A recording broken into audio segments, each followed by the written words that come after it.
Today I would like to share with you one of my passions, and it's a topic that most of us are very aware of. It's the weight of society.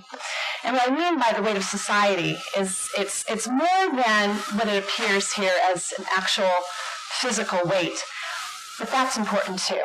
It's the pressures that we all feel day in and day out.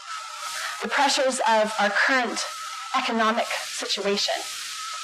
The pressures of a healthcare crisis that weighs as a part with this weight that we suffer within our society. Our society's weight is defined by scientists, by doctors, by health educators, using this very simple formula of body mass index. You probably all have seen it. You go online to any health-related website, and you're easily able to calculate your BMI. Height for weight, simple formula, kilograms divided by meters squared, giving us a seemingly ambiguous number. We can look at people in terms of underweight for their height, normal weight here, 18.5 to 24.9, overweight, 25 to 29.9 overweight, and obese. We can even go further with obesity, looking at individuals who calculate above 40 for their height and weight. Simply looking at this, we know that this is not the whole story, that this does not correlate directly to a person's actual body fatness. We know that there are many things that contribute to obesity. Muscle and bone, eyelashes, hair, fingernails, toenails do not count. Many times, daily, I see students who walk into my classroom who are concerned by the ambiguity that BMI gives them. How many times have I taught young men who are confused by the fact that their readings are giving them an overweight reading, an obese reading, when in reality, they're thin in terms of body fat. They're lean, they're muscular, they're strong, they're healthy. On the other hand, I often see individuals who come into my classroom who fall into the underweight or healthy weight category, who what I like to term as skinny fat. In actuality, their body composition is highly made up of fat. How much of a difference does percentage of body fat make to a person's health in comparison to BMI? A lot.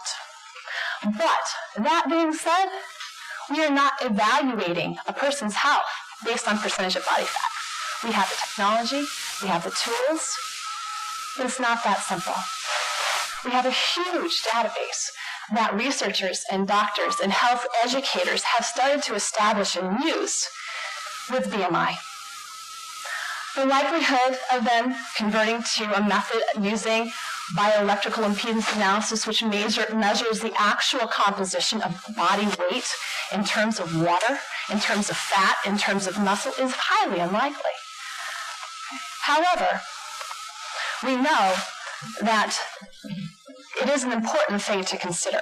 Researchers and doctors do discuss this, but still continue to look at obesity, health issues as it relates to BMI. Our standard for BMI, our health for BMI, our healthy range, the 18.5 to 24.9. Our government says this is healthy, this is ideal, this is what we want to be. But if you go into the research and you look at the statistics for the National Institute of Health, there's research that shows that even their own research, the government's research, says that for whites, 18.5 to 20 BMI, and for blacks, 18.5 to 22, individuals who fall into that category are at greater risk for having longevity issues than people who are moderately obese. Fear of fat. I have never in my entire life met somebody who wants to be obese. As a matter of fact, it's a mortifying thought to think that we would want to be actually overweight or obese. Statistics on obesity are out there. Pull it up. It's all over the web. Go into a health class. We're going to talk about it. We're going to talk about the risk of cardiovascular disease, coronary artery disease, stroke, hypertension, hyperlipidemia, osteoarthritis, discrimination, depression. It's scary. Is it not? Is it scary? I feel that this fear breeds a problem. A fear that breeds an industry that is up to $40 billion a year. It's the diet industry. It's the weight loss industry that takes us on this whirlwind of questions about what's really healthy and how do I lose weight and how do I be healthy. Okay? It's fear, all being a good thing in some situations, because we know that obesity is a huge problem in the United States today. It's a huge problem. And fear, if you pay any attention at all to behavioral modifications and research, is a fantastic motivator. A motivator that's so good that we see people making changes because they're fearful of dying. But what's so interesting about this fear is that it actually doesn't just affect the people who are overweight or obese. It affects every single person in our society today. Research has shown that there are individual college students who fall into classification of overweightness and obesity. And there's a lot of statistics that shows that this particular subgroup of the population is at high risk for engaging in pathological weight management behaviors associated with the desire to be thin. It makes sense. You're overweight, you're obese, you're fat, you want to lose weight. I'll do anything to achieve what society says I should avoid. Okay. What's interesting is that here at Binghamton University, my colleague Serdal Attab and Jennifer Wegman, both those two and I have done some research looking at Binghamton University students, hypothesizing that in fact our sample of students would fall into the same risk stratification, that if they were overweight or obese, that they would have this preoccupation, desire to thin, and therefore exhibit pathological weight management behaviors. Our research did not confirm this. Our research showed that BMI was not a predictor for desire to be thin. That every single weight category, underweight, normal weight, overweight, and obese, were at risk for developing pathological weight management behaviors associated with this desire or drive for thinness. Why?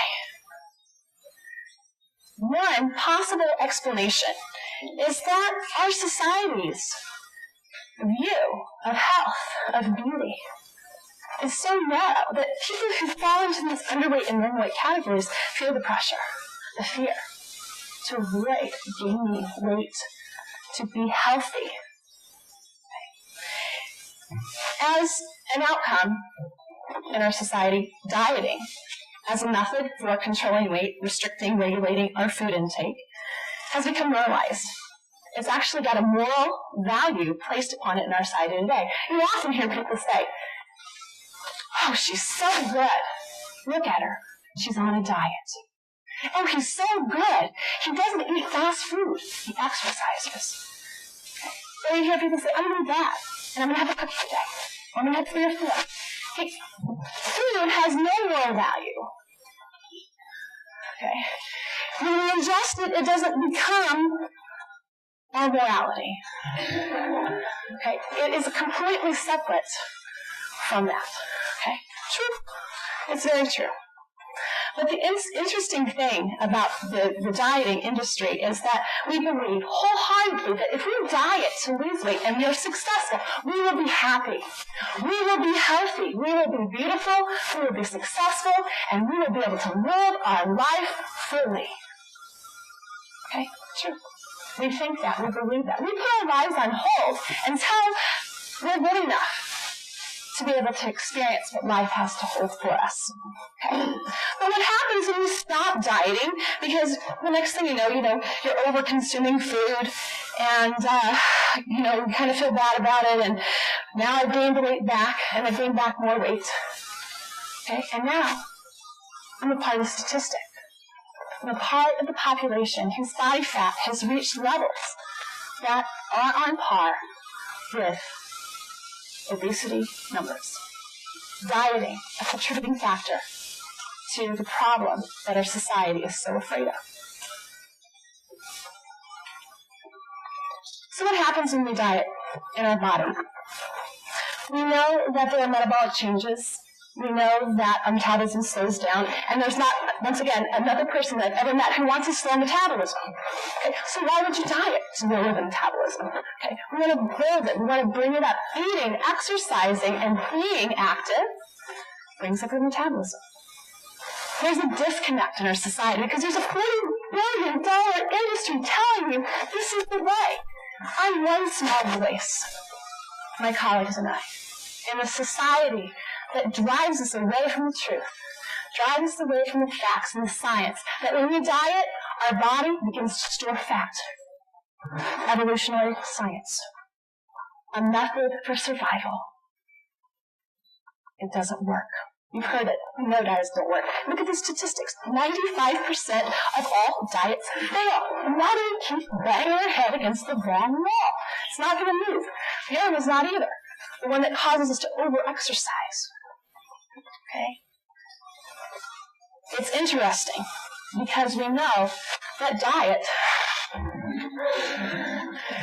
equals die, minus the tea, because tea is good for you, and you need to drink some tea every day. Okay. At least 1 or 2 cups. That's what I tell my students. Green tea, black tea, Earl Grey tea. Drink it. Herbal tea. Okay? Hot or cold. Try not to use too much sugar. How many of you have known somebody on a diet? How many of you don't have to raise your hand, have been on a diet and knows what the painful dieting experience feels like? I remember 1978, my mom, Scarsdale diet. Breakfast of dry wheat toast, half a grapefruit, and black coffee. Oh no, here she goes. My mom. Crabby, cranky, irritable. Those are the worst memories of my mom, was when she was dieting to be healthy. What did that send to me as a child? Well, that's what my mom does to be healthy. It's supposed to be good for her. We have to really reevaluate what diet does to our body. It kills us. It kills us mentally. It kills us emotionally. It kills us physically. As a matter of fact, recent research shows that for individuals who are overweight or obese, based on BMI, when they lose more than 15% of their body weight, they have an increased risk of dying from all causes. 15%. Why isn't that all in the news? Why? Because it goes against everything that we're doing research on right now. All the money is going to combat obesity. It's bad. It hurts us. But what about if we lose too much weight? What does that do to us? It kills us. We have the material. We know the information. Why doesn't anybody else know that? Dieting causes us to die. In addition to the changes in our rates of death with losing weight in obese populations, this also increases our risk of developing eating disorders. Go online and look at the statistics of eating disorders. 10 million American women are struggling with eating disorders every day, 1 million men, and there are millions and millions more who are struggling with binge eating disorder, not because they want to be fat, but because it's a coping mechanism that we have to deal with because of the fear in our society. We feel inadequate. We give up. It comforts me, my food. Am I saying that binge eating disorder is right? Am I saying that dieting is the only cause for eating disorders? No. But we know that 1/3 of the cases of eating disorders start with a simple diet. So fighting back. Fighting back the fear, fighting back the weight of our society. What do? Where do we go? I'm not standing up here today to tell you that it's okay to be unhealthy and it's okay to gain too much weight. But what I'm saying to you is that we need not be fearful of the extra roll or the cellulite or the cookie. Okay. We need to not be fearful of our food.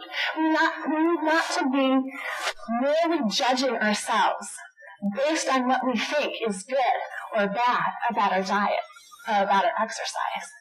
We need to learn self-compassion. Self-compassion as a concept is relatively new in the area of behavioral psychology.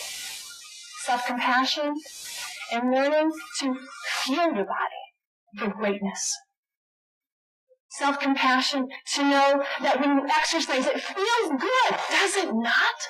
Does it feel good to exercise? Is there anybody here who actually feels worse when you exercise? In my tenure, I've had about 4 hands of people actually putting them up. And there are reasons, and I get that. But not very many.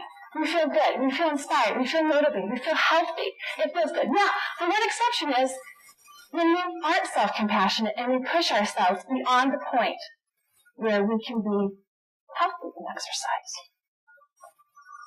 How many of you feel wonderful when you have a delicious, healthy meal? We feel that life force come into our body. We feel that energy that fuels us, our brain. That is self-compassion. Would you give your children that you teach, cousins, friends, kids, would you not let them eat? Would you really think it would be a good thing for them to eat junk food all the time? Would you really take away their comfort in life? Not let them move, make them sit and be stagnant? Our bodies are designed to move. Okay. Would you take away their warmth? No. Then why do we do it to ourselves? Self-compassion is really where the revolution, the war on obesity begins with ourselves.